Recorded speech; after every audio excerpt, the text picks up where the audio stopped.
Hello दोस्तों, स्वागत है आपका एक नए वीडियो में। इस वीडियो में बात करेंगे यूपीपीसीएस आरओ के एग्ज़ाम से रिलेटेड स्ट्रेटजी के बारे में। आयोग ने अपनी डेट जारी कर दी है, 27 जुलाई को पेपर शेड्यूल है।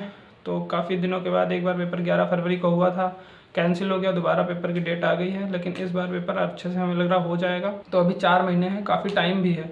अगर सही से तैयारी की जाए तो आराम से निकल जाएगा। अभी मेंस के लिए फोकस मत करिए, मेंस के लिए आराम से 4 महीने का टाइम मिलेगा। और मेंस में जो आने वाला है वो प्रीलिम्स से बहुत ज़्यादा सेम चीज़ें ही वहाँ पे रहेंगी। हिंदी वहाँ भी आती है, हिंदी यहाँ भी आएगी। तो इसलिए प्रीलिम्स पे पूरा फोकस करिए, आराम से बहुत अच्छे से एग्ज़ाम क्लियर हो जाएगा ये। तो कई लोगों ने पूछा था इसके बारे में, तो मुझे टाइम तो नहीं मिल पा रहा था, लेकिन जितना टाइम मिला उसके हिसाब से मैं ये वीडियो बनाने जा रहा हूँ। इसमें मैं हर एक सब्जेक्ट से रिलेटेड बात करूँगा और कितना आपको स्कोर करना चाहिए, उससे भी रिलेटेड कौन सी टेस्ट सीरीज़ ज्वाइन करनी चाहिए और टेस्ट सीरीज़ का कितना इसमें अहम रोल है आपके एग्ज़ाम में, बहुत ज़रूरी है। तो मैं उस पर रिलेटेड बात करूँगा। तो मैंने सारी चीज़ें नोट कर ली हैं और मैं एक 1 to 1 हर सब्जेक्ट के बारे में बात कर लेता हूँ। जल्दी से ये वीडियो ख़त्म करता हूँ। पेपर दोनों एक साथ होने वाला है, हिंदी का और जीएस पेपर एक साथ होगा। 3 घंटे का पेपर होगा, यह तो आपको पता ही चल गया होगा। तो हिंदी का तो हमेशा से रोल रहा है। हिंदी के लिए आपको 55 प्लस 50 तो सबके ही होते हैं। तो अगर 50 तो वो एवरेज मार्किंग है ही।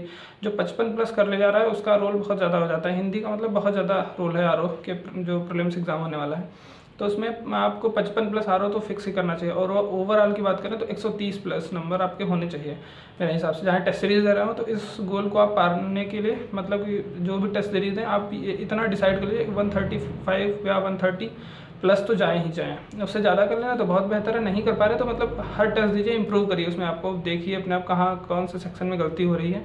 तो 130 प्लस का मेरे हिसाब से टारगेट एक सही टारगेट होगा। तो अब जो पिछले पेपर हुआ था 11 फरवरी को जो लीक हो गया पेपर, उसमें यूपीपीसीएस जो होता है उसके पीवाईक्यू से क्वेश्चन लगभग 20 से 22 क्वेश्चन थे। तो आपको करना क्या है, वो वही चीज़ ध्यान रखनी है जो पहले भी थे, कि पूर्वालोकन करनी है आपको सारी।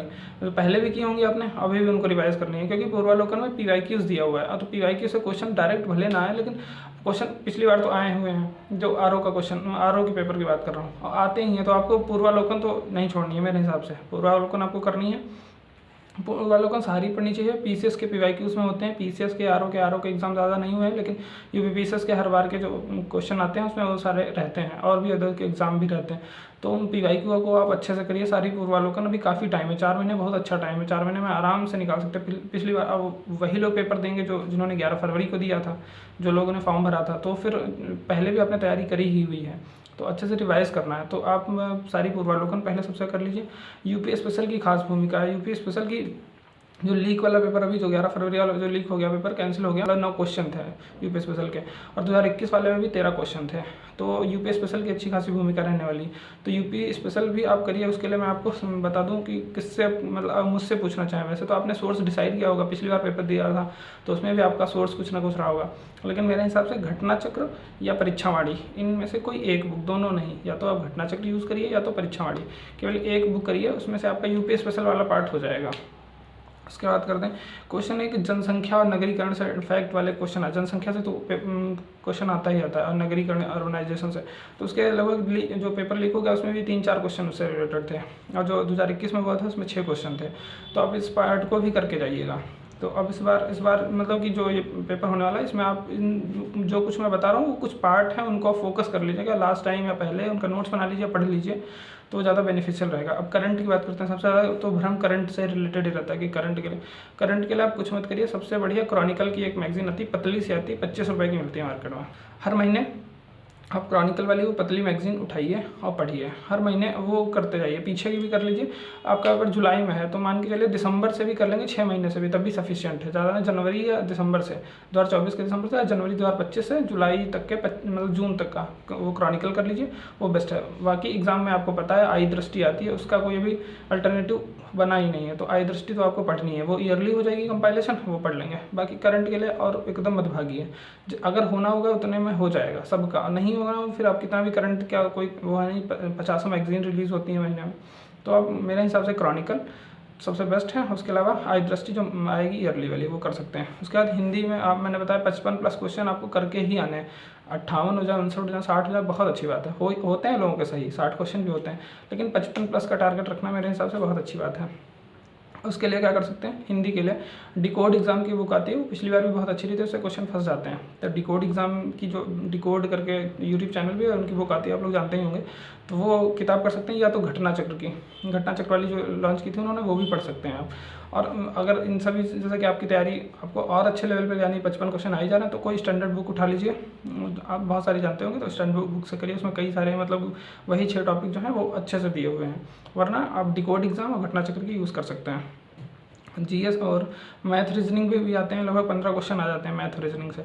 उसके लिए आपने पहले एग्जाम में भी जो किया होगा, कोई भी मतलब टीचर जिसकी आपको मैथ समझ में आती हो, और पीवाईक्यू उठाइए, सबसे अच्छी बात है पीवाईक्यू में देखिए किस तरह के किस चैप्टर से क्वेश्चन मैथ्स में आ रहे हैं, ब्लड रिलेशन से आ रहे हैं, या जिस मतलब मैथ में रीजनिंग में जिससे आ रहे हैं, वो चैप्टर आप अच्छे से कर लीजिए। तो उनसे अगर क्वेश्चन, क्योंकि क्वेश्चन रिपीट तो नहीं होगा लेकिन थीम तो वही रहेगी, तो वहाँ से आप कर सकते हैं। तो 15 क्वेश्चन आते हैं, मेरे हिसाब से ये 15 आपके गलत नहीं होने चाहिए। जीएस का कुछ नहीं कह सकते, करंट का, लेकिन ये एकदम फिक्स रहते हैं, बहुत ज़्यादा सिलेबस भी नहीं है। तो मैथ रीजनिंग 15 क्वेश्चन आपको अपने पहले में कर लेने चाहिए, सभी सही करने की कोशिश करनी चाहिए। उसके बाद बात करते हैं पॉलिटी के लगभग 20 क्वेश्चन तक आ जाते हैं, 18, 20, 15, और इजी भी आते हैं। पॉलिटी के क्वेश्चन इजी आते हैं, तो उनको आप टैकल करने के लिए जो आपने पहले सोर्स करा हुआ है या नोट्स बनाए हुए हैं वही करिए। नहीं तो लक्ष्मीकांत है, लेकिन वो बहुत बल्कि हो जाएगी अभी इसके लिए, पीसीएस वगैरह के लिए तो मैं लक्ष्मीकांत अभी के लिए रिकमेंड नहीं करता। अभी के लिए आपको पढ़नी है तो जो आपने पहले ही पढ़ा था वही नोट्स रिवाइज करिए, सबसे सफिशिएंट है। आपको मार्केट में आपको पतले नोट्स मिल जाते हैं किसी के, तो वो कर लीजिए। पॉलिटी के बहुत ज़्यादा ऐसे कॉन्सेप्चुअल सवाल नहीं आते हैं, नॉर्मल ही आते हैं, तो आप आराम से कर ले जाएंगे। और घटना चक्र पूरा अवलोकन करना ही है, तो उससे आपकी जो उसमें जो बॉक्स दिया रहता है अदर इन्फॉर्मेशन, उससे आपका काफ़ी कुछ मतलब पोर्शन कवर हो जाएगा। साइंस के रिलेटेड, साइंस की पहली बात तो पूर्वावलोकन करनी है। दूसरा, साइंस के लिए लुसेंट कर लीजिए। लुसेंट का जो साइंस का पार्ट है लगभग 10-15 पेज में दिया होगा, वो कर लीजिए, वहाँ से क्वेश्चन आपके नहीं बचेंगे।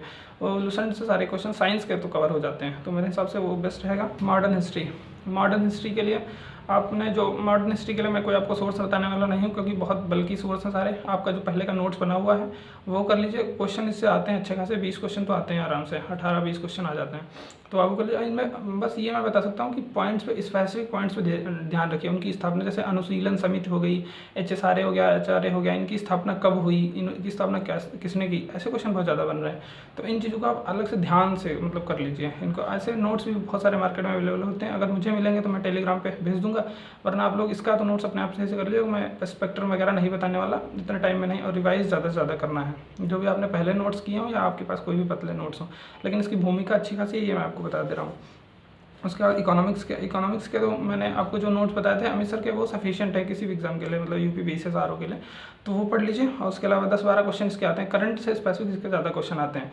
तो करंट के लिए आप मैगजीन करेंगे, उसमें हर महीने इकोनॉमिक्स का अलग चैप्टर रहता है, तो उससे कवर हो जाएंगे। ओके, बैंकिंग सेक्टर पे, मतलब बैंकिंग सेक्टर हो गया, इस पर क्वेश्चन मैंने देखे ज़्यादा आते हैं, तो वो थोड़ा स्पेसिफिक चैप्टर आप ध्यान से कर लीजिएगा। ज्योग्राफी के लिए महेश बर्णवाल वाली पुस्तक, उसके अलावा कुछ करने की जरूरत नहीं है। करंट कर लीजिए, महेश बर्णवाल वाली जो बुक है उसको कर लीजिए। विविध पे 4-5 क्वेश्चन आते हैं, जो मिसलेनियस का पार्ट होता है, 4-5 क्वेश्चन आ जाते हैं। तो उसके लिए किसी के स्टडी फॉर सिविल सर्विसेज के नोट्स मिल जाएं, या उनका यूट्यूब वीडियो भी बनाते हैं मिसलेनियस वाला, तो वो देख लीजिए, वहाँ से कवर हो जाएंगे। 4-5 क्वेश्चन रहते हैं, उसके लिए कोई अलग से सोर्स करने की जरूरत नहीं है मेरे हिसाब से। बाकी अब बात करते हैं टेस्ट की, तो आपको टेस्ट अभी से देना शुरू करना होगा। टेस्ट वीकली आप दीजिए, हर वीक में एक टेस्ट दीजिए। अब टेस्ट आप कहाँ से देंगे? मेरे हिसाब से ध्येय IAS का टेस्ट बेस्ट है। उन्होंने अपना मॉडिफाई मतलब बदल दिया, पहले अलग अलग दोनों करते थे, अब दोनों एक ही में कराते हैं, मतलब हिंदी उसी में रहेगी और तुम्हारा GS पोर्शन भी। तो वो टेस्ट ध्येय IAS का बेस्ट टेस्ट है। उसके अलावा अगर आप अभी जैसे इनिशियल फेज अभी खरीद कर नहीं करना चाहते हैं, तो मेरे हिसाब से RWA जो ऐप है उस पर भी फ्री रहते हैं, हर वीक में एक टेस्ट आ जाता है, फ्री रहता है उनका। रोजगार विद अंकित का ऐप है, उसमें ऑनलाइन है, तो वो आप दे के देख सकते हैं। अगर आपको फ़ायदा ही होगा, नुकसान तो नहीं, आप दे के देखिए। अगर आपको देखना है अभी से, मतलब अभी 4 महीने अभी आप कोई पेड क्विज नहीं खरीदना चाहते या किसी टेस्ट सीरीज इनरोल नहीं करना चाहते, सोच रहे हो एग्जाम टाइम करेंगे 1 महीने पहले 2 महीने पहले, तो उसके लिए अभी आप ये कर सकते हैं। और मुझे फ्री इनिशिएटिव नहीं पता है, नहीं तो मैं वो भी बता देता। तो RWA का रोजगार विद अंकित ऐप पे है उपलब्ध, हर सप्ताह उन्होंने पिछले भी बहुत सारे डाले हुए हैं, तो आप अभी क्या दे सकते हैं, पिछले भी। और टेस्ट वीकली तो जरूर दीजिएगा। उसके आधार पर अपने अभी से 120 दिन बचे हुए हैं, अभी से 120 दिन में आपको ये करना है, सब्जेक्ट के आधार पर दिन बांट लेने हैं आपको। और वो सब्जेक्ट कैसे डिसाइड करने, वो आपको PYQ जो देखेंगे उससे क्वेश्चन कैसे, 2 बार अभी जो पेपर कैंसिल हुआ है उसको देखेंगे, तो उसमें कैसे क्वेश्चन आए हुए हैं, तो किस पोर्शन से, वैसे मैंने बता ही दिया किससे कितने आ रहे हैं। तो इस हिसाब से आप सब्जेक्ट को दिन के हिसाब से बांट लीजिए, साथ में करंट को जोड़ते रहिए, करंट भी पढ़ते रहिए, मतलब ऐसा नहीं कि करंट या लास्ट के लिए छोड़िए, करंट प्लस एक सब्जेक्ट या 2 सब्जेक्ट दिन में बांटिए, उस हिसाब से पढ़िए। टेस्ट सीरीज़ मैंने बता दी, ध्येय IAS की फॉलो कर सकते हैं। और RWA का अभी के लिए, अभी जैसे ऑनलाइन देने की, जैसे कि ऑनलाइन ही आप कहीं भी हैं तो टेस्ट ऑनलाइन ही आप दे सकते हैं, उसी पे क्लिक करते रहेंगे मोबाइल में तो उसको दे सकते हैं RWA में। और ध्येय IAS की मार्केट में मिल जाती हैं, तो वो खरीद के भी आप घर में बैठ के लगा सकते हैं 3 घंटे में। उसके बाद आपको 3 चीज़ों में विशेष ध्यान रखना होगा मेरे हिसाब से, एक करंट, एक हिस्ट्री और तुम्हारा ये हो गया हिंदी। इन 3 पे आपको विशेष फोकस करना चाहिए। या तो अब हिस्ट्री से आपको फोबिया हो तो आप पॉलिटी इसमें ऐड कर लीजिए, करंट और हिंदी और पॉलिटी, ये 3 सब्जेक्ट तो मेरे हिसाब से बहुत अच्छे, मतलब सही से कर लेने हैं, साथ में हिस्ट्री भी कर लेनी है इनसे, क्योंकि नंबर काफ़ी गेनिंग पोर्शन ही हो जाता है। उसके अलावा डेली का अपना गोल बनाइए, अभी 120 दिन है, एकदम लापरवाही मत करिए, आराम से। अभी आप अगर 4-5 घंटे 6 घंटे भी पढ़ते हैं डेली और सीरियस होकर एक सब्जेक्ट को लेके बैठते हैं तो आराम से 120 दिन में आप कवर कर लेंगे। और टेस्ट ज़्यादा से ज़्यादा लगाइए, टेस्ट आप लास्ट टाइम तक 30, 35, 40 टेस्ट लगा के ही जाएँ। और लास्ट टाइम तो ज़्यादा ही बढ़ा देना, अभी वीकली करिए, फिर 3-4 दिन पे, जब 1 महीना बचे 3-4 दिन पे टेस्ट देना शुरू कर दीजिए। तो मेरे हिसाब से RO की यही स्ट्रेटजी बेस्ट है। और वैसे आपने जो अपना तरीका बनाया होगा, पिछली बार एग्जाम दिया था जो अभी कैंसिल हो गया, वही लोग इसमें भी बैठेंगे, तो कुछ आपने स्ट्रेटजी अपनी बनाई होगी तो वो आपको बेस्ट लगती है। पिछली बार आपने नंबर अपने काउंट किए होंगे, आंसर की से मिलाई होगी, तो आपके सही बन रहे हो तो बस वही स्ट्रेटजी फॉलो करिए, कोई स्ट्रेटजी मानने की जरूरत नहीं है। जो आपने मटेरियल पहले फॉलो किया था वही मटेरियल इस बार फॉलो करिए, कुछ भी बदलने की जरूरत नहीं है। बाकी जिन लोगों को मतलब कोई गाइडेंस नहीं था, कुछ नहीं समझ में आ रहा, तो वो मेरी वीडियो से अगर उनको कुछ हेल्प हो सकती है तो इसलिए मैंने वीडियो बना दी है। आपका मतलब एक मैंने ओवरव्यू आपको दे दिया, बाकी पढ़ना आपको है, सोर्सेज आपके हैं, आपके दोस्त ने बस रेफर किया वो आप पढ़िए। बस अल्टीमेट आपको 130 क्वेश्चन सही कर लेने हैं, बस आप मेंस लिखने के एलिजिबल हो जाएंगे। तो RO एग्ज़ाम से रिलेटेड मेरा वीडियो बस यही था, इतना ही मुझे बताना था, मैंने आपको बता दिया। फिर भी अगर आपका कोई स्पेसिफिक कमेंट है या कोई भी क्वेश्चन है तो आप कमेंट कर दीजिएगा, मैं जैसे ही टाइम मिलेगा मैं बता दूंगा। और बाकी मुझे जो नोट्स प्रोवाइड करने होते हैं, जो कुछ मुझे मटेरियल देना होता है, मैं टेलीग्राम पे भेज देता हूँ, ग्रुप है उसमें भेज देता हूँ। तो चलिए इस वीडियो को यहीं पे एंड करते हैं। नमस्कार।